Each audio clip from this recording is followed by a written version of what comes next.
So guys, once you're on VirtualBox Manager, for the first step, you want to find the virtual machine that you're having a problem with. You want to right click on it and then click on Settings.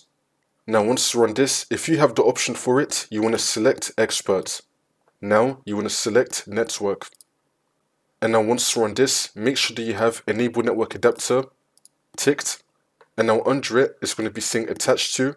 Make sure that you have Bridged Adapter selected. Make sure that you have your network adapter selected. I kept my adapter type on Intel Pro 1000 MT desktop. You want to make your promiscuous mode on Allow All. And make sure that you have virtual cable connected ticked. And then click on OK. For the next step, you want to go to search and type in View Network Connections. Click on it. And now once you're on this, make sure that your network adapter has been enabled. The same one that we saw in the virtual machine settings. And also, if you have any other network adapters that say VirtualBox Host, make sure that those are also enabled. If it's not enabled, then you want to right click on it, and it's going to give you the option here to enable it. It should now be saying enabled on it. You can go back and forth between your virtual machine settings and view network connections to see if you have the same network adapter selected, right here. Then once you do all of that, you just want to start your virtual machine, and then the problem should be fixed.